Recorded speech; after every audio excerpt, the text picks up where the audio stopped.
Review meeting ಇವತ್ತು ಮಾಡ್ತಾಯಿದ್ವಿ. ಬಹುಶಃ ಇದು ಮೊದಲು ನಾವು ಎಸ್ಕಾಂ ವ್ಯಾಪ್ತಿಯಲ್ಲಿ ಬೆಳಗಾವಿಯಲ್ಲಿ ಈ ಥರ ಸಭೆಗಳನ್ನು ಮಾಡ್ತಾಯಿದ್ವಿ. ಈಗ ಡಿಸ್ಟ್ರಿಕ್ಟ್ ಮಟ್ಟದಲ್ಲಿ ನಾವು ಈ ಸಭೆಗಳನ್ನ ರಿವ್ಯೂ ಮಾಡ್ತಾಯಿದ್ವಿ. ಪ್ಲಸ್ ನಮ್ಮ ಯಾರು ಪೀಪಲ್ ರೆಪ್ರೆಸೆಂಟೇಟಿವ್ಸ್ ಇದ್ದಾರೆ ಅವ್ರದ್ದು ಸಮಸ್ಯೆಗಳನ್ನ ಕೇಳ್ತಾ ಇದ್ವಿ. ನಾವು ನಮ್ಮ ಎಮ್ ಡಿ ಅವರಿಗೆ, ಜೆಸ್ಕಾಂ ಎಮ್ ಡಿ ಅವರಿಗೆ ಆವತ್ತೇ ನಾನು ಹೇಳಿದೆ, ಎಲ್ಲ ಡಿಸ್ಟ್ರಿಕ್ಟಲ್ಲಿ ಹೋಗಿ ರಿವ್ಯೂ ಮಾಡಬೇಕು ಅಂತ. ಕೆಲವು ಡಿಸ್ಟ್ರಿಕ್ಟ್ ಮಾಡಿದ್ದಾರೆ, ಕೆಲವು ಡಿಸ್ಟ್ರಿಕ್ಟ್ ಮಾಡಲಿಲ್ಲ. ಇದರ ಮಧ್ಯದಲ್ಲಿ ನಮಗೆ ಕೋಡ್ ಆಫ್ ಕಂಡಕ್ಟ್ ಬಂದಿದ್ದರಿಂದ ಸ್ವಲ್ಪ ನಮಗೆ 2-3 ತಿಂಗಳು ಹೆಚ್ಚಿಗೆ ಮಾಡಲಿಕ್ಕೆ ಆಗಲಿಲ್ಲ. ಇದು ಈಗ ಪ್ರಾರಂಭ ಮಾಡಿದ್ದೀವಿ. ಮೊನ್ನೆ ನಾವು ತುಮಕೂರು ಹೋಗಿದ್ದೀವಿ, ರಾಯಚೂರಿಗೆ ಹೋಗಿದ್ದೀವಿ, ಇಲ್ಲಿ ಹೋದ್ವಿ. ಅದಕ್ಕಿಂತ ಮೊದಲು ಉಡುಪಿ ಮತ್ತು ಮಂಗಳೂರು ಸಮೇತ ಮಾಡಿದ್ದೀವಿ. ಬಹುಶಃ ಸಮಸ್ಯೆಗಳಿರೋದು ದೊಡ್ಡ ಸಮಸ್ಯೆ ಏನಿಲ್ಲ. ನಮ್ಮ ಇಂಜಿನಿಯರ್ಗಳು ಸ್ವಲ್ಪ ಆ್ಯಕ್ಟಿವ್ ಆಗಿದ್ದಾರೆ, ಎಲ್ಲ ಮಾಡ್ಬೋದು. ಅದಕ್ಕೆಲ್ಲ ವ್ಯವಸ್ಥೆಗಳನ್ನ ನಾವು ಮಾಡಿಕೊಟ್ಟಿದ್ದೀವಿ. ನಮ್ಗೆ ಗೊತ್ತಿದೆ, ಕಳೆದ ಬಾರಿ ಮಳೆ ಬರೆದಿದ್ದರೂ ಸಮೇತ ಡಿಮ್ಯಾಂಡು ಈಗ ತುಂಬ ಜಾಸ್ತಿ ಆಗಿದೆ. ಎಲೆಕ್ಟ್ರಿಸಿಟಿ ಡಿಮ್ಯಾಂಡ್ ಬಂದು ಜಾಸ್ತಿ ಆದರೆ ಕಟ್ಟದಲ್ಲ, ಅದು ಒಳ್ಳೆಯ ಒಂದು ಇದು. ಯಾಕಂದರೆ ಪ್ರೋಗ್ರೆಸ್ಸು ನಮ್ಮ ಸ್ಟೇಟ್ ಪ್ರೋಗ್ರೆಸ್ ಆಗ್ತಾ ಇದೆ ಅನ್ನೋದಕ್ಕೆ ಒಂದು ಎಕ್ಸಾಂಪಲು. ಜಾಸ್ತಿ ಎಲೆಕ್ಟ್ರಿಸಿಟಿ ಬರ್ತಾ ಇದೆ, ಅದು ಡಿಮ್ಯಾಂಡ್ ಬರ್ತಾ ಇದೆ. ಆದರೆ ತಮ್ಗೆ ಗೊತ್ತಿದೆ, ಮೊದಲು ನಾವು ಮಳೆಗಾಲದಲ್ಲಿ ಏನು ಮಾಡ್ತಾಯಿದ್ವಿ, ಎಲ್ಲ ಥರ್ಮಲ್ ಪ್ಲಾಂಟ್ಗಳನ್ನ ಕ್ಲೋಸ್ ಮಾಡಿ ಅದಕ್ಕೆ ಮೇಂಟೆನೆನ್ಸಿಗೆ ಕ್ಲೋಸ್ ಮಾಡ್ತಾಯಿದ್ವಿ. ಈ ಸತಿ ಸಮೇತ ಮಳೆಗಾಲದಲ್ಲಿ ಕ್ಲೋಸ್ ಮಾಡಿದ್ವಿ, ಆದರೆ ಮಳೆ ಬರಲಿಲ್ಲ. ಮಳೆ ಬರೆದಿದ್ದರೆ ನಮ್ಮ ಡ್ಯಾಮುಗಳಲ್ಲಿ ನೀರಿಲ್ಲ, ಇದು ಪ್ರೊಡಕ್ಷನ್ ಕಡಿಮೆ ಅಲ್ಲ, ತುಂಬ ಇದಾಯಿತು. ಮತ್ತು ಸೋಲಾರ್ ಸಮೇತ ಆ ಸಂದರ್ಭದಲ್ಲಿ ಮೋಡ ಇತ್ತು, ಮಳೆ ಬರ್ತಿದ್ರು ಮೋಡ ಇತ್ತು, ಸೋಲಾರ್ ಇದು ಕಡಿಮೆ ಆಯಿತು. ಮತ್ತು ಗಾಳಿ ಇಲ್ಲದೆ ವಿಂಡು ಕಡಿಮೆ ಆಯಿತು. ಆ ಸಂದರ್ಭದಲ್ಲಿ 1-1.5 ತಿಂಗಳು ನಮಗೆ ಸ್ವಲ್ಪ ದೊಡ್ಡ ಸಮಸ್ಯೆ ಆಯಿತು. ನಂತರ ಚೀಫ್ ಮಿನಿಸ್ಟರ್ ತಮಗೆ ಗೊತ್ತಿರುವ ಹಾಗೆ ರಿವ್ಯೂ ಮೀಟಿಂಗ್ ಮಾಡಿ, ನಾವು ಬೇರೆ ಯಾವುದಕ್ಕೂ ಪವರ್ ಕಟ್ ಮಾಡಲಿಲ್ಲ, ಇಂಡಸ್ಟ್ರಿಗೆ ಮಾಡಲಿಲ್ಲ, ಡೊಮೆಸ್ಟಿಕ್ಗೆ ಮಾಡಲಿಲ್ಲ. ಒಳ್ಳೆ ಇರಿಗೇಷನಿಗೆ 7 hours ಇದನ್ನು 5 hours ತಟ್ಟಿಬಿಟ್ಟು ಆ ಟೈಮಲ್ಲಿ ನವಂಬರ್ ಆದೇಶ ಮಾಡಿದ್ವಿ. ಬಟ್ ನಾವು ಒಂದು ತಿಂಗಳು 45 ದಿವಸದಲ್ಲಿ ಮತ್ತೆ ಚೀಫ್ ಮಿನಿಸ್ಟ್ರು ರಿವ್ಯೂ ಮಾಡಿಬಿಟ್ಟು ಮತ್ತೆ ನಾವು 7 hours ಕೊಡಲಿಕ್ಕೆ ತೀರ್ಮಾನ ಮಾಡಿಬಿಟ್ಟು 7 hours ಕೊಡುವಂಥ ಕೆಲಸ ಸಂಪೂರ್ಣವಾಗಿ ಈ ಕಳೆದ ಬೇಸಿಗೆಯಲ್ಲಿ ಯಾವುದೇ ಪವರ್ ಕಟ್ ಮಾಡದಂಥ ಇದು ಆಗಿದೆ. ನಮ್ಮ ಥರ್ಮಲ್ ಅವರು ಸಮೇತ ಎಲ್ಲ ರಾಯಚೂರು 2 ಪ್ಲಸ್ ಬಳ್ಳಾರಿ ಎಲ್ಲ ಚೆನ್ನಾಗಿ ಕೆಲಸ ಮಾಡಿ ರೆಕಾರ್ಡ್ ಪ್ರೊಡಕ್ಷನ್ ಮಾಡಿದ್ದಾರೆ. ಅದಕ್ಕೋಸ್ಕರವಾಗಿ ನಮಗೆ ಪವರ್ ಕಟ್ ಮಾಡುವ ಅವಶ್ಯಕತೆ ಬರಲಿಲ್ಲ. ಈಗ ನಾವು ಬಂದು ಮೀಟಿಂಗ್ ಮಾಡುವಾಗ ಉದ್ದೇಶ ಏನಂತ ಬಿಟ್ಟರೆ, ಇನ್ನು ಫ್ಯೂಚರಲ್ಲಿ ಹೆಚ್ಚು ಪವರು ಬರ್ತಾ ಇದೆ. ನಾವು ಪವರ್ ಕೊಟ್ಟರು ಸಮೇತ ಸ್ಥಳೀಯ ಸಮಸ್ಯೆಗಳು ನಮ್ಗೆ ಗೊತ್ತದೆ. ನಮಗೆ ಹಲವಾರು ಕಂಡಕ್ಟರ್ಗಳು ಸುಮಾರು ಎಷ್ಟು ಬರ್ತದೆ ಪಂಕಜ್? 44,000 ಕಿಲೋಮೀಟ್ರು ನಮ್ಮ ಟ್ರಾನ್ಸ್ಮಿಷನ್ ಲೈನ್ಸ್ ಬರ್ತದೆ. 10 ಲಕ್ಷ ಟ್ರಾನ್ಸ್ಫಾರ್ಮರ್ ಬರ್ತದೆ. ಕೆಲವು ಕಡೆಯಲ್ಲಿ ಪ್ರಾಬ್ಲಮ್ ಇದೆ. ಬಳ್ಳಾರಿಯಲ್ಲಿ ಸಮೇತ ಇವತ್ತು ನೋಡಿದ್ವಿ, ವಿಚಾರಿಸಿ ಮಾಡಿದಾಗ ಅಲ್ಲಿ ಪ್ರಾಬ್ಲಮ್ ಏನಾಗಿದೆ ಅಂತ ಹೇಳ್ಬಿಟ್ರೆ, ಹಳೆಯ ಲೈನ್ಗಳು ಅದನ್ನು ಸರಿ ಮಾಡಬೇಕು. ನಾವು ಹೇಳಿದ್ವಿ, ದುಡ್ಡಿದೆ, ಅದನ್ನು ಇಮಿಡಿಯೇಟಾಗಿ ಮಾಡಿ ಅಂತ ಹೇಳ್ಬಿಟ್ಟು ಎಸ್ಟಿಮೇಟ್ ಮಾಡಿ ಅಂತ ಹೇಳ್ಬಿಟ್ಟು ಆದೇಶ ಕೊಟ್ಟಿದ್ದೀವಿ. ಅದು ಸಮೇತ ಮಾಡ್ತೀವಿ. ಮತ್ತು ನಮ್ಮ MLA ಅವರು ಕೆಲವೊಂದು ಸಬ್ಸ್ಟೇಷನ್ಗಳು ಆಗಬೇಕಂತ ಹೇಳಿದ್ರೆ ಅದು ಮಾಡ್ತಾಯಿದ್ವಿ. ಮತ್ತು ಕೆಲವೊಂದು ಸಮಸ್ಯೆಗಳನ್ನ ಇಮಿಡಿಯೇಟಾಗಿ ನಮ್ಮ ಚೀಫ್ ಇಂಜಿನಿಯರ್ಗಳು MD ಅವರು ಅದನ್ನು ಇಮಿಡಿಯೇಟಾಗಿ ರೆಕ್ಟಿಫೈ ಮಾಡ್ತೀವಿ, ಸಮಸ್ಯೆ ಪರಿಹಾರ ಕಂಡುತ್ತೀವಿ ಅಂತ ಹೇಳ್ಬಿಟ್ಟು ಅಶ್ಯೂರೆನ್ಸ್ ಕೊಟ್ಟಿದ್ದಾರೆ. ನಾನು ಸಮೇತ ನಮ್ಮೆಲ್ಲ ಸೀನಿಯರ್ ಆಫೀಸರ್ ಒಟ್ಟಿಗೆ ಮತ್ತೆ ಬರ್ತೀವಿ. 3 ತಿಂಗಳಿಗೆ ಒಂದು ಸತಿ ಆದರೂ ಇಂಥ ಸಭೆ ಡಿಸ್ಟ್ರಿಕ್ಟ್ ಮಟ್ಟದಲ್ಲಿ ಮಾಡಲಿಕ್ಕೆ ನಾವು ಇದು ಮಾಡ್ತಾಯಿದ್ದೀವಿ. ನೀವು ಸಮೇತ ಕೆಲವೊಂದು ಸಮಸ್ಯೆಗಳನ್ನು ಹೇಳಿದ್ರೆ ಅದು ಸಮೇತ ನಾವು ಚರ್ಚೆ ಮಾಡಿದ್ವಿ. ಅದು ಸಮೇತ ಪರಿಹಾರ ಕಂಡುಹಿಡಿಯೋದಕ್ಕೆ ಎಲ್ಲ ಪ್ರಯತ್ನಗಳು ಮಾಡ್ತಾಯಿದ್ದೀವಿ.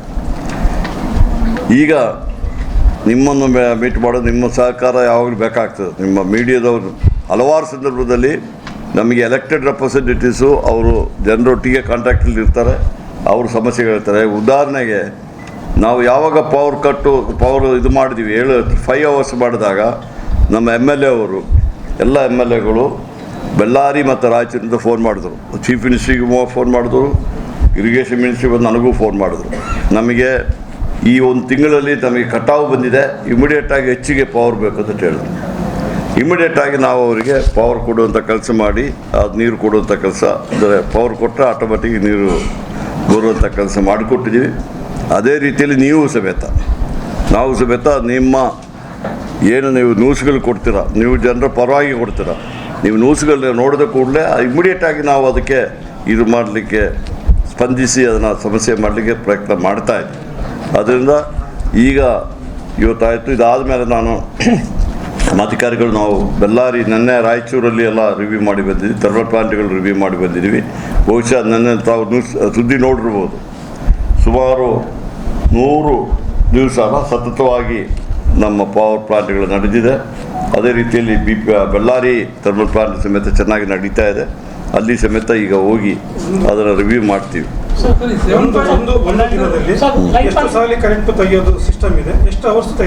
ನೋಡಿ, ಒಂದು ದಿವಸದಲ್ಲಿ there's no power cut in the state. ಕೇಳಿ, ಒಂದು ನಿಮಿಷ ಕೇಳಿ, ಹೇಳಿ ಇಲ್ಲ ಅಂತ ಹೇಳಿದ ಕೂಡಲೇ ಎಲ್ಲ ಏರಿಯಾದಲ್ಲಿಯೂ 24 ಗಂಟೆ ಬರ್ತದೆ ಹೇಳಲಿಕ್ಕೆ ಆಗೋದಿಲ್ಲ. ಯಾಕಂದರೆ ಇಟ್ಬಿಟ್ರೆ ಕೆಲವೊಂದು ಸಮಸ್ಯೆಗಳಿದೆ. ಕೆಲವೊಂದು ಕಡೆ ಟ್ರಾನ್ಸ್ಫಾರ್ಮರ್ ಕೆಟ್ಟು ಹೋಗ್ತದೆ, ಕೆಲವೊಂದು ಮಳೆಗಾಲದಲ್ಲಿ ಮರ ಲೈನ್ಗಳ ಮೇಲೆ ಬಿದ್ದಿದೆ. ಇದನ್ನು ನಾವು ಕಂಡುಹಿಡಿಯಲಿಕ್ಕೆ ಬಂದಿದ್ದೀವಿ. ಈಗ ನಿಮ್ಮ ಇಲ್ಲಿ ಬಳ್ಳಾರಿಯಲ್ಲಿ ಒಂದು 3-4 ಸತಿ ಈಗಾಗಲೇ ನಮ್ಮ ಕಾಂಗ್ರೆಸ್ ಲೀಡರ್ಗಳು ಸಮೇತ ಮೀಟ್ ಮಾಡಿ ಬಂದಿದ್ದೀನಿ ನಾನು. ಅವರೆಲ್ಲ ಹೇಳಿದ್ದಾರೆ 3-4 ಸತಿ ಹೋಗ್ತಾ ಇದೆ ಅಂದರೆ ಅದು ಏನು, ಅದು ಸಮಸ್ಯೆ ಏನಂತ ಇಟ್ಬಿಟ್ಟು immediate 30 times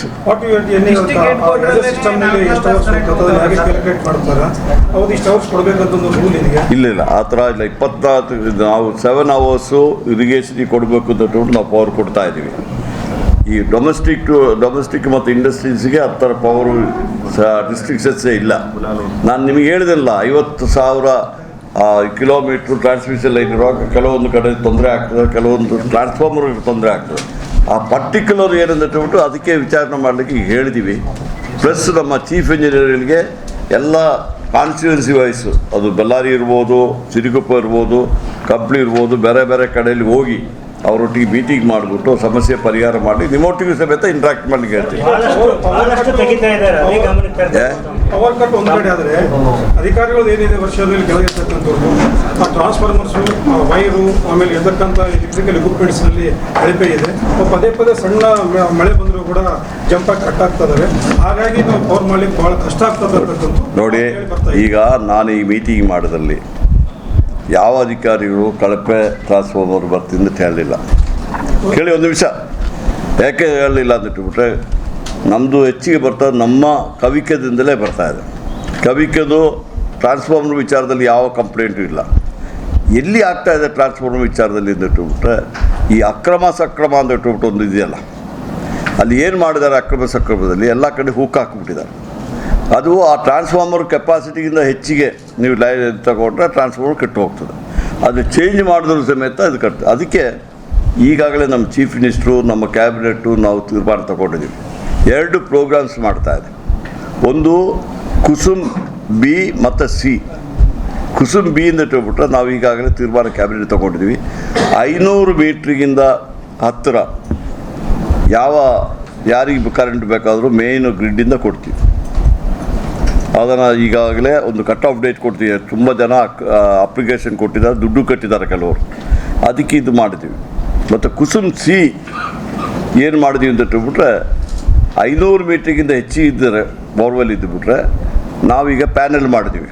contractors 80% subsidy central government ಅವರು 30 ಕೊಡ್ತಾರೆ, ನಾವು 50% ಜಾಸ್ತಿ ಮಾಡ್ತೀವಿ. ಮೊದಲು 30 ಇದ್ದಿದ್ದು 80% ಸಬ್ಸಿಡಿ ಕೊಡ್ತೀವಿ. 20% ಫಾರ್ಮರ್ ಕೊಡಬೇಕು. 20% ಯಾಕೆಂದ್ರೆ ಇಟ್ಬಿಟ್ರೆ ಅವರು ಮೋಟ್ರು ಹಾಕಬೇಕಾಗಿಲ್ಲ. ಮೊದಲು ಅವರೇ ಮೋಟ್ರು ತೆಗೆದು ಹಾಕಬೇಕಾಗಿತ್ತು. ಈಗ ಅವರು ಪ್ಯಾನೆಲ್ ಹಾಕಬೇಕಾಗಿಲ್ಲ. ಈ 20% ಕೊಟ್ಟರೆ ಆ 20% ಎಲ್ಲ ಮಾಡಿಬಿಟ್ಟು ಅವ್ರು ಏನು ದುಡ್ಡು ಮತ್ತೆ ಕಟ್ಟಬೇಕಾಗಿಲ್ಲ. ಅದನ್ನು ಕೊಡುವಂಥ ವ್ಯವಸ್ಥೆಗಳು ಮಾಡಿದ್ವಿ. ಈಗಾಗಲೇ ಅಪ್ಲಿಕೇಶನ್ಸ್ ಕಾಲ್ಫಾರ್ಮ್ ಮಾಡಿದ್ವಿ. ಯಾರು ಮೊದಲು ರಿಜಿಸ್ಟರ್ ಮಾಡಿದ್ದಾರೆ ಅವ್ರಿಗೆ ಆದ್ಯತೆ ಕೊಡಲಿಕ್ಕೆ ಇದು ಮಾಡಿದ್ವಿ. ಮತ್ತು ಒಂದು ನಿಮಿಷ ಹೇಳ್ತೀನಿ. ಅದಾದಮೇಲೆ ಯಾರು ದುಡ್ಡು ಕಟ್ಟಿದ್ದಾರೆ, ಕೆಲವರು 10,000 ಕಟ್ಟಿದ್ರು, 15,000 20,000 ಕಟ್ಟಿದ್ರು, ಆ ದುಡ್ಡು ಸಮೇತ 20% ಅಡ್ಜಸ್ಟ್ ಮಾಡಲಿಕ್ಕೆ ನಾವು ಈಗಾಗಲೇ ಆರ್ಡ್ರ್ ಕೊಟ್ಟಿದ್ದೀವಿ. ಅದರಿಂದ ಇದು ಈಗಾಗಲೇ ಮಾಡ್ತೀವಿ. ಇನ್ನೊಂದು ಕುಸುಮ ಇದಿದೆ ಸಿ, ನಮ್ಮ ಟ್ರಾನ್ಸ್ಫಾರ್ಮರ್ಗಳಿದೆ. ಆ ಟ್ರಾನ್ಸ್ಫಾರ್ಮರಲ್ಲಿ ನಾವು ಸೋಲಾರು ಇದು ನಮ್ಮ 1 ಮೆಗಾವಾಟಿಗೆ 4 ಎಕರೆ ಬೇಕಾಗ್ತದೆ. ಆ ಸೋಲಾರ್ದು ಸಬ್ಸ್ಟೇಷನ್ ಕೆಪಾಸಿಟಿ ಪ್ರಕಾರ 5 ಅಥವಾ 10 ಬೇಕಾದರೆ 4 ಎಕರೆ ಪ್ರಕಾರ ಕೊಟ್ಟರೆ ಆಗ್ತದೆ. ಈಗಾಗಲೇ ಕ್ಯಾಬಿನೆಟ್ಟಲ್ಲಿ ಈಗಾಗಲೇ ಡಿಸಿಷನ್ ತಗೊಂಡಿದ್ದೀವಿ. ಎಲ್ಲಿ ಗೌರ್ಮೆಂಟ್ ಲ್ಯಾಂಡ್ ಇದೆ ಅದನ್ನು ಎನರ್ಜಿ ಡಿಪಾರ್ಟ್ಮೆಂಟ್ಗೆ ಫ್ರೀಯಾಗಿ ಕೊಡಿ ಅಂತ ಹೇಳಿದ್ದಾರೆ. ನಮಗೆ ಫ್ರೀಯಾಗಿ ಕೊಟ್ಟರು ಸಮೇತ ಕಾಂಟ್ರಾಕ್ಟ್ಗಳು 25,000 ರೂಪಾಯಿ ಒಂದು ವರ್ಷಕ್ಕೆ 1 ಎಕರೆಗೆ ಕೊಡಬೇಕು ಗೌರ್ಮೆಂಟ್ ಲ್ಯಾಂಡ್ ಆದರೆ. ಆ 25,000 ರೂಪಾಯಿ ನಾವೇನು ಮಾಡ್ತಾ ಈಗ ತೀರ್ಮಾನ ತಗೊಂಡಿದ್ದೀವಿ, ಆ ಪಂಚಾಯತಿಲಿ ಎಲ್ಲಿ ಸಬ್ಸ್ಟೇಷನ್ ಬರ್ತದೆ ಆ 25,000 ರೂಪಾಯಿ DC ಹತ್ರ ಡಿಪಾಸಿಟ್ ಇರ್ತದೆ. ಮತ್ತು ನಮ್ಮ ಡಿಸ್ಟ್ರಿಕ್ಟ್ ಇನ್ಚಾರ್ಜ್ ಮಿನಿಸ್ಟ್ರ್ ಇರ್ತಾರೆ, MLAಗಳಿರ್ತಾರೆ, ಅವರು ಆ ಸಬ್ಸ್ಟೇಷನಿಗೆ ಏನು ಮಾಡಬೇಕು ಅಂದ್ಬಿಟ್ಟು ಈಗ ಆ ದುಡ್ಡಲ್ಲಿ ಅಂಗನವಾಡಿನ ಬೇಕಾದ್ರೆ ಇದು ಮಾಡ್ಕೋಬೋದು ಅಥವಾ ಪ್ರೈಮರಿ ಸ್ಕೂಲ್ಗೆಲ್ಲ ಮಾಡ್ಕೋಬೋದು. ಈ ಥರ ಅದು ತೀರ್ಮಾನ ತಗೊಂಡು ಮಾಡಿದ್ದಟ್ಟು ಹೇಳಿದ್ವಿ. ಈಗಾಗಲೇ ಆ ಟೆಂಡ್ರ್ಗಳು ಕರೆದಿವಿ. 1000 ಮೆಗಾವಾಟಿಗೆ ಟೆಂಡ್ರ್ ಬಂದಿದೆ. ಅದು ಈಗಾಗಲೇ ಪ್ರಾರಂಭ ಮಾಡಿದ್ವಿ ಎಲ್ಲ ಕಡೆಯೂ. ಈ ಕಡೆಯೂ ಸಮೇತ ಇಮಿಡಿಯೇಟಾಗಿ ಈಗ ಟೆಂಡ್ರ್ ಕರೆದುಬಿಟ್ಟು ಕೊಡುವಂಥ ಮಾಡ್ತೀವಿ. ಅದಾದರೆ ನೀವು ಹೇಳೋ ಈ ಪ್ರಾಬ್ಲಮ್ ಇರೋದಿಲ್ಲ. ಯಾಕಂದರೆ ಅಲ್ಲಿಯೇ ನಮಗೆ ಲೋಕಲ್ ಇದರಲ್ಲಿ ನಮಗೆ ಪವರ್ ಬರ್ತದೆ, ಅಲ್ಲಿ ಬರ್ತದೆ, ಮತ್ತು ಟ್ರಾನ್ಸ್ಮಿಷನ್ ಲಾಸ್ ಇರೋದಿಲ್ಲ. ಮತ್ತು ಏನಾದರೂ ಆದರೆ ಇಮಿಡಿಯೇಟಾಗಿ ರೆಕ್ಟಿಫೈ ಮಾಡುವಂಥ ಕೆಲಸ ಆಗ್ತದೆ. ಈ ಥರ ಒಂದು ರೆವಲ್ಯೂಷನರಿ ಒಂದು ತೀರ್ಮಾನ ತಗೊಂಡಿದ್ದೀವಿ, ಈಗಾಗಲೇ ಮಾಡಿದ್ವಿ. ಇದು 4-5 ವರ್ಷಗಳ ಹಿಂದೆ ಇತ್ತು. ಆದರೂ ಇಲ್ಲಿ ತನಕ ಆಗಿರಲಿಲ್ಲ. ಈಗ ನಮ್ಮ ಸರ್ಕಾರ ಬಂದ ಮೇಲೆ ನಾವು ಅದಕ್ಕೆ ತೀರ್ಮಾನ ಕೊಟ್ಟು ಮಾಡ್ತೀವಿ, ಮಾಡಲಿಕ್ಕೆ ಹೊಟ್ಟಿದ್ದೀವಿ. ಈ ಥರ ನೀವು ನೋಡಿ ಯಾವುದು 7528 ಅಂತ ಎಂಪ್ಲಾಯ್ ಲೈನ್ಮನ್ ಎಂಪ್ಲಾಯ್ಗಳು ಸರ್ ಸೆಂಚುರಿಗೆ ಅವರನ್ನು ಕನ್ಸಿಡರ್ ಮಾಡಿಲ್ಲ ನೋಡಿ. ಆ ಸಮಸ್ಯೆ ನಮಗೆ ದೊಡ್ಡ ಸಮಸ್ಯೆ ಅದಲ್ಲ. ನಮಗೆ ದೊಡ್ಡ ಸಮಸ್ಯೆ ನೀವು ಅದು ಯಾರು ಅಪ್ರಿಷಿಯೇಟ್ ಮಾಡ್ತಾಯಿಲ್ಲ. ನಿಮಗೆ ನಿಮ್ಮ ತಿಳುವಳಿಕೆ ಬಂದಿದೆ ಗೊತ್ತಿಲ್ಲ. ಈಗಾಗಲೇ ನಮ್ಮ ಎನರ್ಜಿ ಡಿಪಾರ್ಟ್ಮೆಂಟಲ್ಲಿ ಖಾಲಿ ಇದ್ದ AE JE ಎಲ್ಲ ಪೋಸ್ಟ್ಗಳನ್ನು ಫಿಲ್ಲಪ್ ಮಾಡಿಬಿಟ್ಟು ಆರ್ಡ್ರ್ ಮಾಡಿಬಿಟ್ಟು ಸೈಲೆಂಟಾಗಿ ಯಾರಿಗೆ ಗೊತ್ತಿಲ್ಲದಂಗೆ ಈಗಾಗಲೇ ಯಾವುದೇ ಕಂಪ್ಲೇಂಟ್ ಇಲ್ಲದೆ ಈಗಾಗಲೇ ಪ್ಲೇಸ್ಮೆಂಟ್ ಕೊಟ್ಟಿದ್ದೀವಿ. ಕೇಳಿ ಅದು ಹೇಳ್ತೀನಿ. ಈಗ 2000 ಲೈನ್ಮ್ಯಾನ್ಗಳಿಗೆ ಈಗ ಇನ್ನೊಂದು 15 ದಿವಸದಲ್ಲಿ ನಾವು ಅದನ್ನು ರಿಕ್ರೂಟ್ಮೆಂಟಿಗೆ ಈಗಾಗಲೇ ಫೈನಾನ್ಸ್ ಡಿಪಾರ್ಟ್ಮೆಂಟ್ ಗೌರ್ಮೆಂಟಿಂದೆಲ್ಲ ಕ್ಲಿಯರ್ ಆಗಿ ಬಂದಿದೆ. ನಾವು ಒಂದೇ ದಿವಸದಲ್ಲಿ ಈಗ ಹೇಳಿದ್ದೀವಿ. ನಮ್ಮ ಇವರು KPTC MD ಅವರೇ ಮಾಡ್ತಿದ್ದಾರೆ. ಈಗ ಮೊನ್ನೆ ಅದೆಲ್ಲ ಮಾಡಿದ್ದು ಅವರೇ. ಈಗ ಒಂದೇ ದಿವಸದಲ್ಲಿ ಒಂದು ದಿವಸ ಯಾಕೆ ಅಂತ ಹೇಳ್ಬಿಟ್ರೆ ಈಗ ನಮಗೇನಾಗ್ತದೆ, ಬೇರೆ ಬೇರೆ ದಿವಸ ಮಾಡ್ತೀವಿ. ನಮಗೆ ಸೌತ್ ಕಾನ್ಪುರದಲ್ಲಿ ಏನಂದರೆ ಅಲ್ಲಿ ಲೈನ್ಮ್ಯಾನ್ಗಳೆಲ್ಲ ರಿಕ್ರೂಟ್ಮೆಂಟಿಗೆ ಬೇರೆ ಕಡೆಯಿಂದ ಬರ್ತಾರೆ. ಬಂದ ಮೇಲೆ ಅವರು ರಿಕ್ರೂಟ್ಮೆಂಟ್ 1 ವರ್ಷದಲ್ಲಿ ಟ್ರಾನ್ಸ್ಫರ್ ತಗೊಂಡು ಹೋಗ್ಬಿಡ್ತಾರೆ. ಅದಕ್ಕೆ ಅಲ್ಲಿ ಶಾರ್ಟೇಜ್ ಬರ್ತದೆ. ಇಲ್ಲಿ ಅದೇ ಬರ್ತದೆ. ಅದಕ್ಕೆ ಇಲ್ಲಿಯವರೇ ಅಪ್ಲೈ ಮಾಡಲಿ ಅಂತ ಹೇಳ್ಬಿಟ್ಟು ಒಂದು ದಿವಸದಲ್ಲಿ ನಾವು 2000 ಇದಕ್ಕೆ ಈಗಾಗಲೇ ನಾವು ಲೈನ್ಮ್ಯಾನ್ಗಳಿಗೆ ಇದನ್ನು ಇಂಟರ್ವ್ಯೂ ಮಾಡಲಿಕ್ಕೆ ಈಗಾಗಲೇ ಕ್ರಮ ತಗೊಳ್ತಾ ಇದ್ದೀವಿ. ಮತ್ತು ನೀವು ಓಲ್ಡ್ ಪೆನ್ಷನು ನ್ಯೂ ಪೆನ್ಷನು ಅದನ್ನೆಲ್ಲ ನಾವು ಬೋರ್ಡ್ ಲೆವೆಲಲ್ಲಿ ಅದನ್ನು ಇಟ್ಟುಬಿಟ್ಟು ಇನ್ನೂ ಅದು ಡಿಸ್ಕಷನ್ ಬಂದಾಗ ಅದರ ವಿಚಾರದಲ್ಲಿ ತೀರ್ಮಾನ ತಗೊಂಡು ನಿಮಗೆ ಹೇಳ್ತೀವಿ.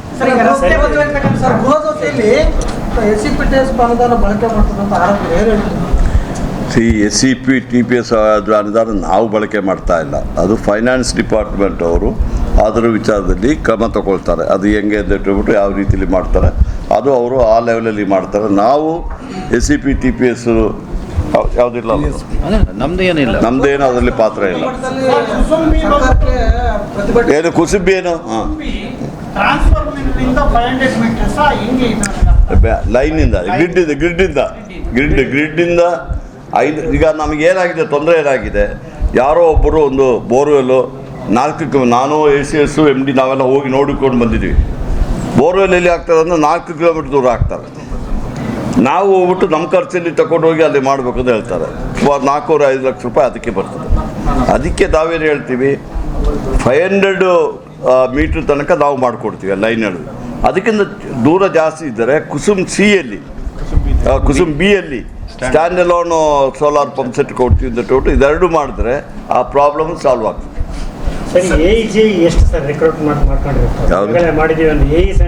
ಅದು ಕೊಡಿ ಹೇಳಿ ಅವ್ರು ಹೇಳ್ತಾರೆ ಅವರೇ ಅಲ್ಲ.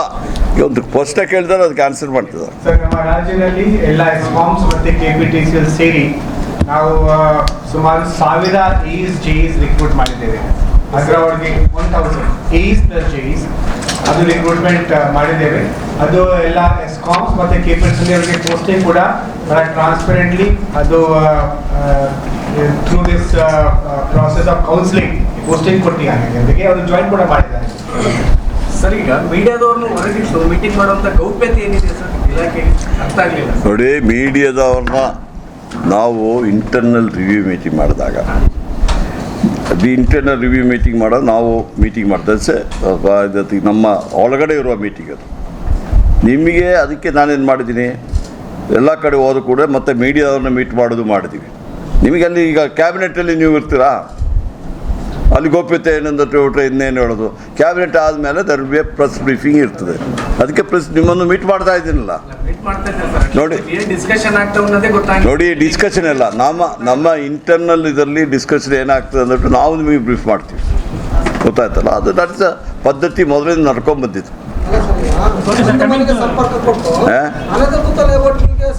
ಏನು ಯಾವುದೋ ಒಂದು ಮನೆ ದೂರದಲ್ಲಿ ಇರ್ತದೆ, ಅದಕ್ಕೆ ಸಂಪರ್ಕ ಕೊಡ್ಬೇಕಂತ ಐತೆ, ಏನು ಕರೆಂಟ್ ವಿದ್ಯುತ್ ಕೊಡ್ಬೇಕಂತ ಐತೆ. ಆ ಒಂದು ಮನೆಗೆ ಸಂಪರ್ಕ ಕೊಟ್ಟು ಲೇಔಟ್ಗಳಿಗೆ ಸಂಪರ್ಕ ಹಾಕಿ ನೋಡಿ, ಯಾವುದೇ ಲೀಗಲ್ ಆಗಿ ಇದ್ದರೆ ಅದು ಲೀಗಲ್ ಆಗಿರ್ತದೆ. ಅನಧಿಕೃತ ಕೆಳಗಳಿ ಅನಧಿಕೃತ ಅಂತ ಇಟ್ಬಿಟ್ಟು ಏನಾದ್ರು ಆದರೆ ದಟ್ ಇಸ್ ಇಲ್ಲೀಗಲ್. ಆ ಥರ ಮಾಡ್ಲಿಕ್ಕೆ ಬರೋದಿಲ್ಲ. ಆ ಥರ ಬಂದರೆ ಆಕ್ಷನ್ ತಗೊಳ್ಳಿ.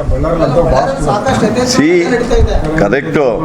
ಅದಕ್ಕೆ ಪ್ರಭಾವ ಬೆಳೆಸ್ತಾರೆ ಜೈಗಳು, ಆಮೇಲೆ ಗುತ್ತಿಗೆದಾರರೆಲ್ಲ ಪ್ರಭಾವ ಬೆಳೆಸಿ ಅಧಿಕಾರಿಗಳನ್ನ ಟ್ರಾನ್ಸ್ಫರ್ ಮಾಡೋಕ್ಕೆ ಮಟ್ಟಿಗೆ ಗುತ್ತಿಗೆದಾರರು ಸರಿ. ಆ ಥರದ್ದು ಏನಾದರೂ ನಮ್ಮ ನೀವು ನನಗೆ ಕೊಟ್ಟರೆ ಇಮಿಡಿಯೇಟ್ ಆಗಿ ಆಕ್ಷನ್ ತಗೊಳ್ಳಿ. ಯಾವುದು ಇಲ್ಲಿಗೆಲ್ಲ ಮಾಡ್ಲಿಕ್ಕೆ ಆಗೋದು ನೋಡಿ. ಸಿ ಕೆಲವು ಜಾಗದಲ್ಲಿ ನಿಮಗೆ ಕೆಲವೆಲ್ಲ ಇಲ್ಲಿಗೆಲ್ಲ ಆಗ್ತಾ ಇರ್ತದೆ. ಅದರಲ್ಲಿ ಇಲ್ಲಿಗೆಲ್ಲ ಆದರೆ ಆಕ್ಷನ್ ತಗೊಳ್ತೀವಿ. ಅದು ಸಂಬಂಧಪಟ್ಟವರು ಆಕ್ಷನ್ ತಗೋಬೇಕು. ಎಲ್ಲ ನಾವು ತಮ್ಮ ಇಲಾಖೆಯಲ್ಲಿ ಅಧಿಕಾರಿಗಳು ಎಷ್ಟು ವರ್ಷ ಸರ್ವಿಸ್ ಮಾಡಬೇಕು ಅಂತಂದಿದೆ. ಇಲ್ಲೇ ಲಾಂಗ್ ಟೈಮ್ ಊಟದಲ್ಲಿ ಇಲ್ಲೇ ಕೆಲಸ ಮಾಡ್ತಂತಿದ್ದು, ಅವರೇ ಗುತ್ತಿಗೆದಾರ ಕೆಲಸ ಆಫೀಸ್ಗಳೇ ಮಾಡ್ತಂತಿದ್ದು, ಪ್ರಕರಣಗಳು ದಾಖಲಾಗಿ ಏನೇನೋ ವ್ಯವಸ್ಥೆ ನಡೀತಾ ಇದೆ. ಲಾಸ್ಟ್ ಟೈಮ್ ಸ್ಟಿಲ್ ಬೇಕು ಟ್ರಾನ್ಸ್ಫಾರ್ಮರ್ ಕಳಿಪೆ ಟ್ರಾನ್ಸ್ಫಾರ್ಮರ್ ತಂದು ಅಲ್ಲಿ ಆಫೀಸ್ ಮುಂದೆ ಇಟ್ಟು ಲೆಕ್ಕ ಪರಿಶೋಧನೆ ಮಾಡಿ ಪ್ರಕರಣ ದಾಖಲಾಯಿತು. ಆಮೇಲೆ ಮೆಟೀರಿಯಲ್ ಗೋಡೌನಲ್ಲಿ ಇರ್ತಕ್ಕಂಥ ಮೆಟೀರಿಯಲ್ ಹೊರಗಡೆ ಹೋಗ್ತಕ್ಕಂಥ ವಿಚಾರಗಳು ಪ್ರಕರಣ. ಈ ಥರ ಅಧಿಕಾರಿಗಳು ಇಲ್ಲೇ ಟಿಕಾಣ್ ಓಡೋದ್ರಿಂದ ರಾಜಕಾರಣಿಗಳ ರಕ್ಷಣೆ ಇದೆ ಅಂತಕ್ಕಂತಾಗಿ ಅವ್ರು ಯಾರು ಸಕ್ರಿಯವಾಗಿ ಕೆಲಸ ಮಾಡ್ತಾ ಇಲ್ಲ. ನೀವು ಬಳ್ಳಾರಿಯಲ್ಲಿ ಎಷ್ಟೋ ಸಲ ಮೀಟಿಂಗ್ಗಳಲ್ಲಿ ಶಾಸಕರು ಇಲ್ಲೇ ಇದ್ದಾರೆ, ಅಧಿಕಾರಿಗಳು ಉಡಾಫಿ ಉತ್ತರ ಕೊಡ್ತಾರೆ, ಆನ್ಸರ್ ಕೊಡಲ್ಲ. ಅಂತ ವ್ಯವಸ್ಥೆಯಲ್ಲಿ ಇದ್ರೆ ಎಲ್ಲಿ ಜನರಿಗೆ ನ್ಯಾಯ? ಈಗ ಒಂದು ನಿಮಿಷ, ಎಲ್ಲ ಅಧಿಕಾರಿಗಳು ನೀವು ಜನರಲ್ ಆಗಿ ಹೇಳಿದ್ರೆ ಎಷ್ಟೋ ಜನ ಅಧಿಕಾರಿಗಳು ಒಳ್ಳೆಯವರು ಇದ್ದಾರೆ, ಕೆಲವರು ಕೆಟ್ಟವರು ಇದ್ದಾರೆ ನಾನು ಜಿಲ್ಲಾದಲ್ಲಿ. ಅದಕ್ಕೆ ನಾವು ಇವತ್ತು ರಿವ್ಯೂ ಮಾಡ್ತಾ ಇದ್ದೀವಲ್ಲ, ನಾವು ಎಲೆಕ್ಟೆಡ್ ರೆಪ್ರೆಸೆಂಟೇಟಿವ್ಸ್ನ ಇದು ಮಾಡ್ತಾ ಇದ್ದೀವಿ, ತಮ್ಮೊಟ್ಟಿಗೆ ಮಾತಾಡ್ತಾ ಇದ್ವಿ. ತಾವು ಜನ ಪಬ್ಲಿಕ್ಕಾಗಿ ಮಾತಾಡ್ಲಿಕ್ಕೆ ಆಗದಿದ್ರು ನೀವೊಂದು ಬರೆದು ಕೊಡಿ ನನಗೆ, ನಾನು ಅದರ ಎನ್ಕ್ವೈರಿ ಮಾಡಿಬಿಟ್ಟು ಆಕ್ಷನ್ ತಪ್ಪು.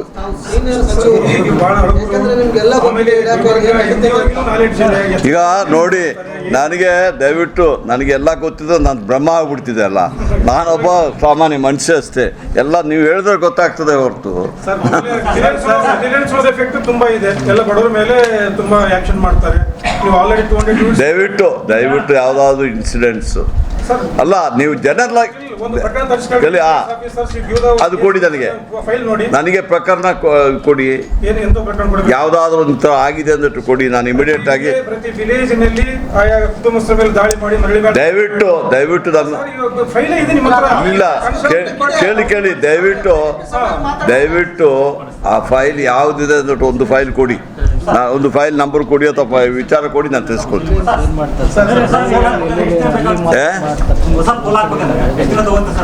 ನೋಡಿ, ನಾನೊಬ್ಬ ಮಿನಿಸ್ಟ್ರು, ನೀವು ಬಂದ್ಬಿಟ್ಟು ಅಲ್ಲ ಒಂದು ನಿಮಿಷ ಯಾಕೆ ಕೇಳ್ತೀನಿ ಹೇಳಿ. ಈಗ ನಾನು energy minister, responsible for the entire department. ಯಾವ ಪೋಲ್ ಹಾಕ್ಲಿಕ್ಕೆ 2 ವರ್ಷ ತಗೊಂಡ್ರೆ ನನಗೆ ಹೇಳಿದ್ರೆ ನಾನು ಕೇಳ್ಬೋದು. ಅಲ್ಲ, ಎಲ್ಲಿ ಏನು ಮಾಡಿದಾರೆ, ಯಾರು ಅಪ್ಲಿಕೇಶನ್ ಕೊಟ್ಟರು ನೀವು ದಯವಿಟ್ಟು ನೀವೆಲ್ಲ ರೆಸ್ಪಾನ್ಸಿಬಲ್. ನೀವು ಜನರಲ್ ಆಗಿ ಕೇಳ್ತಾ ಇಲ್ಲ, ಕೇಳಿ. ನೋಡಿ ನೀವು ಎಲ್ಲ ರೆಸ್ಪಾನ್ಸಿಬಲ್, ನಿಮ್ಮ ಮೇಲೆ ನನಗೆ ಭಾರಿ ಗೌರವ ಇದೆ. ನೀವು ಜನರಲ್ ಆಗಿ ಯಾವುದೋ ಒಂದು ಇನ್ಸಿಡೆಂಟ್ ಇಟ್ಟುಬಿಟ್ಟು ಕೇಳ್ತಾ ಇದ್ದಾರೆ, ದಯವಿಟ್ಟು ಆ ಇನ್ಸಿಡೆಂಟ್ ನನಗೆ ಕೊಟ್ಬಿಡಿ ಅಷ್ಟೇ.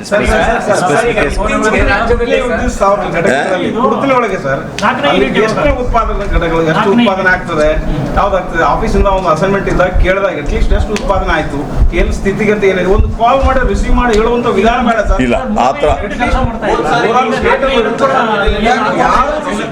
ನೋಡಿ, ನೋಡಿ, ನಾನು ಒಬ್ಬೊಬ್ಬರಿಗೆ ಅವರು ಆನ್ಸರ್ ಮಾಡ್ಲಿಕ್ಕೆ ನಾನು ಅವರಿಗೆ ವಾರಕ್ಕೆ ಒಂದು ಸತಿನೋ 10 ದಿವಸ ನೋಡಿ ಉತ್ಪಾದನಾ ಘಟಕ ಹೇಳ್ತಾ ಇರೋದು ಕೇಳಿ ಒಂದು ನಿಮಿಷ. ಈಗ ನೋಡಿ ನೋಡಿ ಅವರು ಒಂದು ವಾರಕ್ಕೆ ಒಂದು ಸತಿನ 10 ದಿವಸಕ್ಕೆ ಒಂದು ಸತಿ ನಿಮ್ಮನ್ನು ಮೀಟ್ ಮಾಡಿಬಿಟ್ಟು ನೀವು ಕೇಳು. ಈಗ ನಾನು ಈಗ ಮೀಟ್ ಮಾಡ್ದಂಗೆ ಅವ್ರಿಗೆ ಹೇಳ್ತೀನಿ. ನೀವು ಭೇಟಿ ಕೊಟ್ಟಿದ್ರಿ, ನಾವು ಮೀಡಿಯಾದವ್ರು ಎಲ್ಲರೂ ಬಂದಿದ್ವಿ, ಅವಾಗೆ ಪಾಯಿಂಟ್ ಔಟ್ ಮಾಡಿದ್ವಿ. ಪಾಯಿಂಟ್ ಯಾವುದೇ ರೀತಿಯಾದಂತಹ ಮಾಹಿತಿನೇ ಸಿಗಲ್ಲ.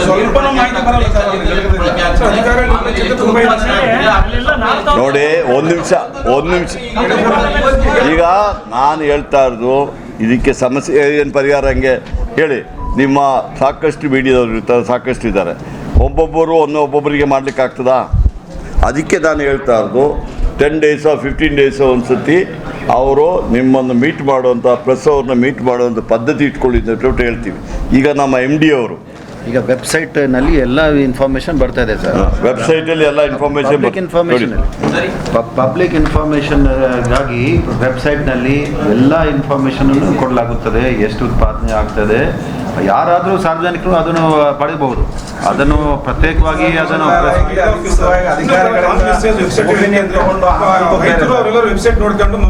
ನೋಡ್ರಿ ರೈತ ಕ್ಷಮಿಸಬೇಕು. ಕೇಳಿ ನೋಡಿ ನೀವು ಇಲ್ಲ ಈಗ ಒಂದು ನಿಮಿಷ ನೋಡ್ರಿ ನೀವು ದಯವಿಟ್ಟು ಇಲ್ಲ ಕೇಳಿ ಒಂದು ನಿಮಿಷ. ಇಲ್ಲ ಅವ್ರಿಗೆ ನಾನು ಆನ್ಸರ್ ಮಾಡ್ತೀನಿ. ಒಂದು ನಿಮಿಷ ಇಲ್ಲ ಒಂದು ನಿಮಿಷ. ನೀವು ಕೇಳಿದೊಂದು ಪ್ರಶ್ನೆ ಕೇಳಿದಿರಲ್ಲ, ವೆಬ್ಸೈಟಲ್ಲಿ ರೈತರು ಹೋಗಿ ನೋಡ್ಲಿಕ್ಕೆ ಆಗ್ತದೆ. ರೈತರು ನೋಡ್ಲಿಕ್ಕೆ ವಿಚಾರ ಅಲ್ಲ ಹೇಳಿದ್ದು. ಇವೆಲ್ಲ ಜರ್ನಲಿಸ್ಟ್ಗಳಿದಾರ. ನೀವು ನೋಡಿ, ನೀವು ನೋಡ್ಬೋದು. ನೀವು ಅವ್ರಿಗೆ ನ್ಯೂಸ್ ಹಾಕಿಬಿಟ್ರೆ ಗೊತ್ತಾಗ್ಬಿಟ್ರೆ ಎಲ್ಲರಿಗೂ ಗೊತ್ತಾಗ್ತದೆ. ಸಕ್ರಿಯವಾಗಿ ಆನ್ಸರ್ ಮಾಡ್ತಕ್ಕಂಥ ಪ್ರಶ್ನೆಗಾಗಿ ವೆಬ್ಸೈಟ್ ಅಲ್ಲಿ ನೋಡ್ಕೊಂಡ್ರೆ ಎಷ್ಟು ಬರ್ತದೆ ಇಲ್ಲ ನೋಡಿ ಕೇಳಿ ಫೈಲ್ ಹಿಡ್ಕೊಂಡು ಒಬ್ರು ಕೇಳಿದ್ರು, ಆ ಹುಡುಗ ಕೇಳಿದ ನಮ್ಮ ರಿಪೋರ್ಟ್ ಕೇಳಿದ್ರು ಪೊಲೀಸ್ ರಿವ್ಯೂಸ್ ಅಂತಕ್ಕಂಥ ಪ್ರಶ್ನೆಗೆ ಅದನ್ನು ಕೇಳಬಾರ್ದಂದ್ರೆ ಆಗ ಆಗ್ತಾ ಇಲ್ಲ. 2 months ಫೈಲ್ ಕೇಳಬಾರ್ದಂತ ಹೇಳಲಿಲ್ಲ ನಾನು. ನೋಡ್ರಿ ನೀವು ನನಗೆ ಉತ್ತರ ದಯವಿಟ್ಟು ನನಗೆ ಉತ್ತರ ಕೊಡ್ಲಿಕ್ಕೆ ಅವಕಾಶ ಕೊಡಿ. ನೀವು ನಾನೇನು ಹೇಳಿದ್ದು ಪೋಲ್ ಹಾಕೋದು ಡಿಲೇ ಕೇಳಬೇಡಿ ಅಂತ ಹೇಳಲಿಲ್ಲ. ನೀವು ಎಲ್ಲಿ ಯಾವ ಇನ್ಸಿಡೆಂಟ್ ಆಗಿದೆ ಅಂದ್ಬಿಟ್ಟು ಕೊಡಿ ಅಂತ ಹೇಳಿದ್ದೀನಿ ಹೊರತು ಪ್ರಶ್ನೆ ಕೇಳಬೇಡಿ ಅಂತ ಹೇಳಲಿಲ್ಲ. ತಪ್ಪು ತಿಳ್ಕೊಬೇಡಿ ದಯವಿಟ್ಟು. ನೋಡಿ ಅದೇನಾಗ್ತದೆ ನೋಡಿ, ಟೈಮ್ ಬೌಂಡ್ ಆದಷ್ಟು ಬೇಗನೆ ಕೊಡಬೇಕು ಅಂದ್ಬಿಟ್ಟು ನಾವು ಹೇಳಿದ್ದೀವಿ. ಬಟ್ ಅದಕ್ಕೆ ಕೆಲವೊಂದು ಪ್ರೊಸೀಜರ್ಸ್ ಇರ್ತದಲ್ಲ. ನೀವು ನಾಳೆ ಬೆಳಗ್ಗೆ ಹೇಳಿದ ಕೂಡಲೇ ಪೋಲ್ ತಗೊಂಡು ಹಾಕ್ಲಿಕ್ಕೆ ಆಗ್ತದಾ? ರಾಜ್ಯದಲ್ಲಿ ವಿದ್ಯುತ್ ಅವಘಡಗಳಾಗ್ತಾ ಇಲ್ಲ. ಮಳೆಗಾಲ ಬಂತು, ಅಲ್ಲಲ್ಲಿ ವಿದ್ಯುತ್ ಕಂಬಗಳಿಂದ ಬಿದ್ದು ಸಾಯ್ತಕ್ಕಂಥವ್ರ ಸಂಖ್ಯೆ ಎಕ್ಸ್ಪೆಷಲ್ ಲೈನ್ ಮನ್ಗಳು ಸರ್. ಸೊ ಇದಕ್ಕೆ ಸಂಬಂಧಪಟ್ಟ ಈ LC ತಗೊಳ್ಳೋದ್ರಲ್ಲಿ ಕೂಡ ಪ್ರಾಬ್ಲಮ್ ಆಗ್ತಾ ಇದೆ. ಅದಕ್ಕೇನಾದ್ರೂ ಹೊಸ ನಿಯಮಗಳು ಮಾಡ್ತಾ ಇದ್ದಾರೆ ಅಂತ ಸರ್, ಲೈನ್ ಮನ್ಗಳ ಸಾವು ತಪ್ಪಿಸಲಿಕ್ಕೋಸ್ಕರ ಸರ್. ಈಗಾಗಲೇ ಸುರಕ್ಷತಾ ವೀಕ್ ಮಾಡಿದ್ದೀವಿ. ನಾವೆಲ್ಲ ಲೈನ್ ಮ್ಯಾನ್ಗಳಿಗೆ ನಾವು ಎಜುಕೇಟ್ ಮಾಡ್ತಾ ಇದ್ದೀವಿ. ಲೈನ್ ಮ್ಯಾನ್ಗಳು ಮೊನ್ನೆನೂ ಹೇಳಿದ್ದೀವಿ, ಈ ಎಲೆಕ್ಟ್ರಿಸಿಟಿಯಿಂದ ಬಿಟ್ಟರೆ ಅದಕ್ಕೆ ವಾಸನೆ ಇರೋದಿಲ್ಲ, ಕಣ್ಣಿಗೆ ಕಾಣೋದಿಲ್ಲ. ಅದಕ್ಕೆ ಭಾರಿ ಕೇರ್ಫುಲ್ ಆಗಿ ನೀವು ಅದನ್ನು ಇದು ಮಾಡಬೇಕು ಅಂತ ಹೇಳ್ಬಿಟ್ಟು ನಾವು ಇದನ್ನು ಸೆಕ್ಯೂರಿಟಿ ಇದನ್ನು ಹೆಂಗೆ ಪ್ರಿಕಾಷನರಿ ಮೆಸೇಜ್ ತಗೋಬೇಕು ಅಂತ ಹೇಳ್ತಾ ಇದ್ವಿ. ಅವರು ಸಮೇತ ಅವ್ರಿಗೆ ಟ್ರೈನಿಂಗ್ ಬೇರೆ ಕೊಡ್ತಾ ಇದ್ವಿ. ಅವರು ಸಮೇತ ಎಚ್ಚರದಲ್ಲಿ ಇರಬೇಕಾಗ್ತದೆ.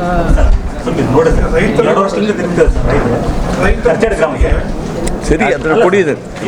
ಈಗ ಕೇಳಿ ದಯವಿಟ್ಟು, ನಾನು ಒಪ್ಕೊಳ್ತೀನಿ. ಇಲ್ಲ ನಾನು ಒಪ್ಕೊಳ್ತೀನಿ. ಯಾವ ಗ್ರಾಮ ಅಂತ ಹೇಳ್ಬಿಟ್ಟು ನೀವು ಹಿಂಗೆ ತೋರಿಸ್ಬಿಟ್ಟು ಹೋದ್ರೆ ಆಗೋದಿಲ್ಲ. ಅಲ್ಲ ಅದರ ಒಂದು ಬರೆದು ಕೊಡಿ. ನಮ್ಮ ಸತೀಶ್ ನಮ್ಮ MD ಅವರು ತಗೊಳ್ತಾರೆ. ನಮ್ಮ PSCಗೆ ಬರೆದು ಕೊಡಿ. ಅದು ಅದಕ್ಕೆ ನಾವು ಫಾರ್ಮ್ ಮಾಡಬೇಕಲ್ಲ. ನಾನು ನೀವು ಕೇಳಬೇಡಿ ಅಂತ ಹೇಳೋದಿಲ್ಲ. ಈಗ ನೋಡಿ ನಿಮ್ಮ ಹತ್ರ ನಾನೇನು ಹೇಳಿದೆ, ನಿಮ್ಮ ಹತ್ರ ಎಲ್ಲ ಇಟ್ಕೊಂಡೆ ನೀವು ಕೇಳ್ತೀರಾ ಅಂತ ಹೇಳಿಲ್ವಾ? ಇದೆಯಲ್ಲ ನಿಮ್ಮ ಹತ್ರ ನಾನು ಹೇಳಿದ್ದು ಕರೆಕ್ಟ್ ಆಗಿರ್ತಾನೆ. ಅದನ್ನೊಂದು ಕೊಡಿ, ನಾನು ಕೇಳ್ತೀನಿ. ಯಾಕೆ ಆಗಿದ್ದು MD ಅವರು ಇದ್ದಾರೆ, ಎಲ್ಲರೂ ACS ಇದ್ದಾರೆ, ನಾವು ಕೇಳ್ತೀವಿ. ನಾವೆಲ್ಲ ಓದ್ತಾನೆ ಕೇಳ್ಬಿಟ್ಟು ಹೇಳ್ತೀವಿ. ನಮಗೆ ದಯವಿಟ್ಟು ಕೊಡಿ. ನನ್ನ PS ಇದ್ದಾರೆ, ಕೊಡಿ. ಅವ್ರಿಗೆ ರೈತರಿಗೆ ಸಚಿವರಿಗೆ ಆಧಾರ್ ಕಾರ್ಡ್ ಕಡ್ಡಾಯ ನಂಬರ್ ಇಶ್ಯೂ ಮಾಡಬೇಕು ಅಂತಕ್ಕಂಥದ್ದು ಆಲ್ರೆಡಿ ಬರ್ತಾ ಇದೆ. ಈ ಹಿಂದೆ ಎಲ್ಲ ರೈತರಿಗೆ ಬಹುತೇಕ ಆಧಾರ್ ಕಾರ್ಡ್ಲಿಂದ ಆಧಾರ್ ನಂಬರ್ ಇಶ್ಯೂ ಮಾಡಿದ್ದಾರೆ. ಸಿರುಗುಪ್ಪದಲ್ಲಿ ಕೂಡ ಬಹುತೇಕ ಫೇಕ್ ಆಧಾರ್ ನಂಬರ್ ಇಶ್ಯೂ ಮಾಡಿ ಅವ್ರ ಹತ್ರ ಲ್ಯಾಕ್ಸ್ ಗಟ್ಟಲೆ ದುಡ್ಡು ದುರುಪಯೋಗ ಆಗಿತ್ತು. ಶಾಸಕರು ನಾಲೆಡ್ಜ್ ಇದೆ. ಮತ್ತೆ ರೀಸೆಂಟ್ಲಿ ಮತ್ತೆ ಹೊಸ ಆಧಾರ್ ಕಾರ್ಡ್ ಲಿಂಕ್ ಮಾಡಲಿಕ್ಕೆ ಏನು ನೋಡಿ, ಪ್ರತಿಯೊಬ್ಬರ ಕೈಯಲ್ಲಿಯೂ ಆಧಾರ್ ಕಾರ್ಡ್ ಇದೆ. ಅದರಲ್ಲಿ ಡೂಪ್ಲಿಕೇಟ್ ಆಧಾರ್ ಕಾರ್ಡ್ ಎಂದು ಇರೋದಿಲ್ಲ. ಪ್ರತಿಯೊಬ್ಬರ ಕೈಯಲ್ಲಿಯೂ Aadhaar card, PAN number, Aadhaar card ಎಲ್ಲ ಇದೆಯಲ್ಲ. ಈಗ ಅವರಿಗೆಲ್ಲ ಅಕೌಂಟ್ ಬೇರೆ ಓಪನ್ ಮಾಡಿದ್ದಾರೆ. ಆಧಾರ್ ಕಾರ್ಡ್ ಲಿಂಕ್ ಮಾಡಿ ಯಾಕೆ ಅಂತ ಹೇಳ್ಬಿಟ್ರೆ, ನಮ್ಮ ಗೌರ್ಮೆಂಟ್ ಸ್ಕೀಮ್ ಇರೋದು 10 HP ತನಕ ಒಬ್ರಿಗೆ ಫ್ರೀ ಕೊಡಬೇಕಂತ ತಾನೆ. ನಮಗೆ ರೆಕಾರ್ಡಲ್ಲಿ ಇರಬೇಕಲ್ಲ. ಈಗೇನಾಗಿದೆ, ಎಲ್ಲ ರೈತರ ಹೆಸರಲ್ಲಿ ಯಾವುದೇ ಕರೆಂಟ್ ಆದರೂ ರೈತರಿಗೆ ಕೊಡ್ತಾ ಇದ್ದೀವಿ, ರೈತರಿಗೆ ಕೊಡ್ತಾರೆ. ನಮಗೊಂದು ಅಕೌಂಟ್ ಬರಬೇಕಲ್ಲ. ಅದಕ್ಕೋಸ್ಕರ ಹೊರತು ನಮ್ಮ ಗೌರ್ಮೆಂಟು 10 HP ತನಕ ಫ್ರೀ ಕೊಡ್ತೀವಿ ಅಂತ ಅದನ್ನೇ ಕೊಡ್ತೀವಿ. ಅದೇ ಇಲ್ಲ. ಆಧಾರ್ ಕಾರ್ಡ್ ನಮ್ಮ ರೆಕಾರ್ಡಿಗೋಸ್ಕರ ಕೇಳ್ತಾರೆ.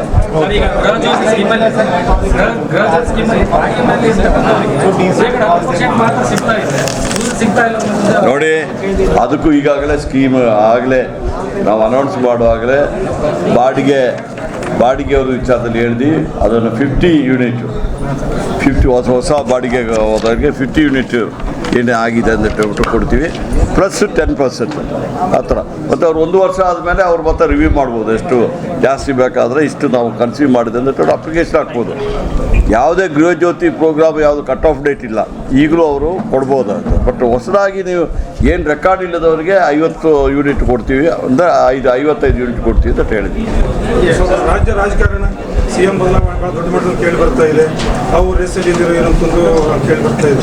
ನೋಡಿ, ನನ್ನ ವೈಯಕ್ತಿಕ ವಿಚಾರ ಹೇಳೋದಾದರೆ, ನಾನು ರಾಜಕೀಯಕ್ಕೆ ಬಂದಾಗ ನಾನು MLA ಆಗ್ತೀನಿ, ಮಿನಿಸ್ಟರ್ ಆಗ್ತಿದ್ದ ಕನಸಲ್ಲಿ ನೋಡಿ ಯೋಚನೆ ಮಾಡಿಬಿಟ್ಟು ಆಗಿದೆಲ್ಲ.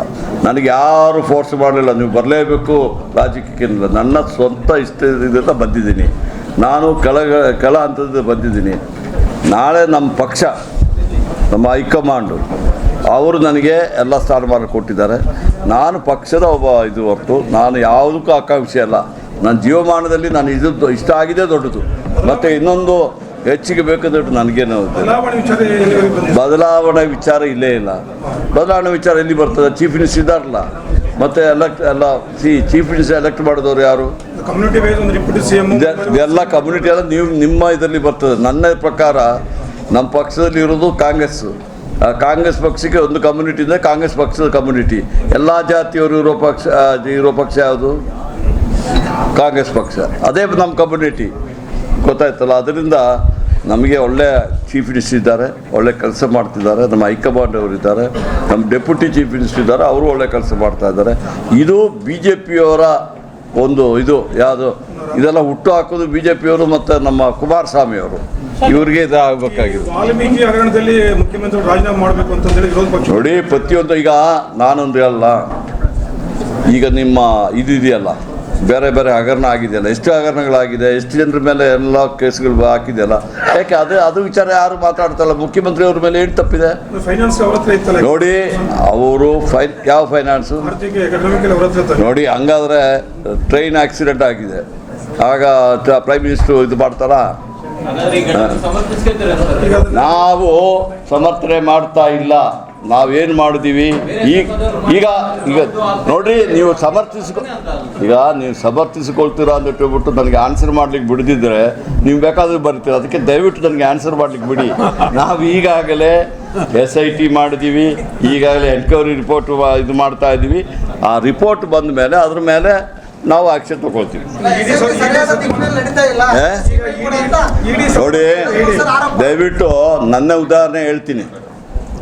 CBI ಕೊಡಬೇಕಂತ ಹೇಳ್ಬಿಟ್ಟು DK Ravi case, Ganapati case, CID ಇದು ಕೊಡಬೇಕಂತ ಹೇಳಿದ್ರಲ್ಲ, ಅಲ್ಲಿದೇನಾಯ್ತದು ಕೇಸುಗಳು? ನಾವು ಇದರದ್ದು ಉಡುಪಿ ಕೇಸು ಇದು CBI ಕೊಟ್ಟಿದ್ದೀವಲ್ಲ, ಯಾವುದು ಪಾಪ ಹುಡುಗಿದು ಮರ್ಡರ್ ಕೇಸು ಕೊಟ್ಟಿದ್ದೀವಲ್ಲ, ಏನಾಯಿತು? ಈಗ ನಮ್ಮ ಚೀಫ್ ಮಿನಿಸ್ಟರ್ ಹೇಳಿದ್ರಲ್ಲ, BJPಯವರು ಇರುವಾಗ ಎಷ್ಟು ಕೇಸನ್ನು CBI ಕೊಟ್ಟಿದ್ದಾರೆ? ನಾವು 7 ಕೇಸ್ ಕೊಟ್ಟಿದ್ದೀವಿ. ಏನಾಯಿತು? ಈಗ CBIದು ಅಡ್ಡಿ ಯಾರು? ಈಗ ನಮ್ಮ ಪ್ರವೀಣ್ ಸೂಡ್ ಅವರು ಈಗ CBI ಹೆಡ್ಡು. ಯಾವ ಸ್ಟೇಟ್ದ ಆಫೀಸರ್ ಅವರು? ನಮ್ಮ DGP ಆಗಿದ್ದವರಲ್ವಾ? ಅದೇ ರೀತಿ ತಾವೇನು ಹೇಳ್ತೀವಿ, ಎಲ್ಲ CBI ಅಂತ ಹೇಳೋದು. ನಮ್ಮ ಆಫೀಸರ್ಗಳು ದಕ್ಷ ಆಫೀಸರ್ಗಳಿದ್ದಾರೆ, ಅವರು ಅದನ್ನು ಮಾಡ್ತಾರೆ. ನೀವು ಸ್ವಲ್ಪ ವೇಟ್ ಮಾಡಿ ಬರೋ ತನಕ ಸುಮ್ಮನೆ 100 ಸುಳ್ಳು ಹೇಳ್ಬಿಟ್ಟು ಸತ್ಯ ಮಾಡ್ಲಿಕ್ಕೆ ಆಗ್ತದಾ? ಸತ್ಯನೇ ಯಾವಾಗಲೂ. ಸತ್ಯ ತಾನೇ ಇಲ್ಲ ಅಂತ ಹೇಳ್ತಾ ಇಲ್ಲ. ಅದಕ್ಕೆ ಈಗ SIT ಅವರು ಕೇಳಿ, SIT ಅವರು ಇದು ಮಾಡ್ತಿದ್ದಾರೆ, ಅದ್ರ ಮಧ್ಯದಲ್ಲಿ ಬೇರೆಯವರು ಮಾಡ್ತಾರೆ. ಅದೆಲ್ಲ ಮಾಡಿ ರಿಪೋರ್ಟ್ ಬರಲಿ. ನೀವು ರಿಪೋರ್ಟ್ ಬರೋ, ನಾನು ಅದೇ ಹೇಳಿದಲ್ಲ, DK ರವಿ ಕೇಸಲ್ಲಿ, ಗಣಪತಿ ಕೇಸಲ್ಲಿ ನಾನೇ ಮಾಡಿದ ತಪ್ಪು ಅಂತ CBI ರಿಪೋರ್ಟ್ ಬಂದ ಮೇಲೆ ನೀವು ಯಾಕೆ ಮಾತಾಡ್ತಾ ಇಲ್ಲ? ಈ ವಿರೋಧ ಪಕ್ಷದವ್ರು ಯಾಕೆ ಮಾತಾಡ್ತಾ ಇಲ್ಲ? ಸುಮ್ಮನೆ ಯಾರ್ದೋ ಮೇಲೆ ದೋಷಾರೋಪ ಮಾಡಿದ್ರೆ ಸರಿ ಇಲ್ಲ. ಅದು ವೆಯ್ಟ್ ಮಾಡಿ, ಪೇಷನ್ಸ್ ಇರಬೇಕಲ್ಲ. ನೀವು ಸ್ವಲ್ಪ ವೆಯ್ಟ್ ಮಾಡಬೇಕಾಗ್ತದೆ. ನೋಡಿ, ನಮ್ಮ ಸರ್ಕಾರ ಬಂದ ಮೇಲೆ ಈಗ ನೀವಿಗೆ ಉದಾಹರಣೆ ಹೇಳ್ತಾದ್ರೆ, ಮೊದಲು ಗ್ಯಾಸಿಗೆ ಎಷ್ಟಿತ್ತು, ಪೆಟ್ರೋಲಿಗೆ ಎಷ್ಟು ರೇಟ್ ಇತ್ತು ನಮ್ಮ ಸರ್ಕಾರ ಇದ್ದಾಗ, UPA ಗೌರ್ಮೆಂಟ್ ಇದ್ದಾಗ. ಈಗ ಯಾವುದೇ ಬೆಲೆ ಏರಿಕೆ ಮಾಡೋದು ನಮ್ಮ ನೇಬರಿಂಗ್ ಸ್ಟೇಟ್ಗಳಿಂದ ಕಡಿಮೆ ಇದೆ. ನಾವು ಎಷ್ಟೋ ಸತಿ ಮಾಡಿರಲಿಲ್ಲ, ಅದಕ್ಕೆ ಸ್ವಲ್ಪ ಮಾಡಬೇಕಾಗ್ತದೆ ಅಷ್ಟೇ ಹೊರತು ಇದು ಯಾವುದಿಲ್ಲ. ಹಾಲಿದು ಹೇಳ್ತಾ ಇದ್ದಾರಲ್ಲ ಬೆಲೆ ಏರಿಕೆ ಆಗಿದೆ, ಅದು ನಿಜವಾಗಿ ಹಾಲಿದು ಕ್ವಾಂಟಿಟಿ 50 ml ಜಾಸ್ತಿ ಕೊಟ್ಟಿದ್ದಕ್ಕೆ ಮಾತ್ರ ನಾವು ದುಡ್ಡು ಕೇಳಿಲ್ಲ. ಯಾಕೆ 2 ರೂಪಾಯಿ ಜಾಸ್ತಿ ಮಾಡಿದ್ರೆ 50 ml ಕೊಡಿ ಅಂತ ಯಾವ ರೈತರು? ನೋಡಿ, ಅದೆಲ್ಲ ಸರ್ಕಾರ ಕೇಳಿ ಅದು ಸರ್ಕಾರ, ನಮ್ಮ ಇವರಿದಾರಲ್ಲ ಮಿಲ್ಕ್ ಫೆಡರೇಷನ್ ಸೊಸೈಟಿ ಅವರು ತೀರ್ಮಾನ ತಗೊಂಡು ಕ್ವಾಂಟಿಟಿ ಜಾಸ್ತಿ ಆಯ್ತು. ಅದೇ ಅದು ಕೇಳಲಿಲ್ಲ ಅಂತ ಅವ್ರೇನು ಹೇಳ್ತಾರೆ, ಫಸ್ಟ್ ರೈತರು ಮತ್ತೆ ಜಾಸ್ತಿ ಕೊಟ್ಟರೆ ನೋಡ್ರಿ ಅಲ್ಲಿ ಏನಾಗಿದೆ ಅಂತ ಬಿಟ್ರೆ, ಕ್ವಾಂಟಿಟಿ ಜಾಸ್ತಿ ಮಾಡೋದು ಬಿಟ್ರೆ ನಮಗೆ ಕ್ವಾಂಟಿಟಿ ಜಾಸ್ತಿ ಹಾಲು ಉತ್ಪಾದನೆಯೂ ಆಗ್ತಾ ಇದೆ. ಆಗ ನಾವು 50 ml ಜಾಸ್ತಿ ಕೊಟ್ಟರೆ ಜನರಿಗೆ ಅದು ಒಳ್ಳೆತಾರೆ. ರೈತರು ಬೇಡ ಬರಲ್ಲ. Okay, thank you. ಬಳ್ಳಾರಿಯ ನಿರಂತರ ಸುದ್ದಿಗಾಗಿ ಬಳ್ಳಾರಿ ಬೆಳಗಾಯಿತು ಚಾನೆಲ್ನ ಸಬ್ಸ್ಕ್ರೈಬ್ ಮಾಡಿ ಹಾಗೂ ಬೆಲ್ ಐಕಾನ್ ಒತ್ತಿ.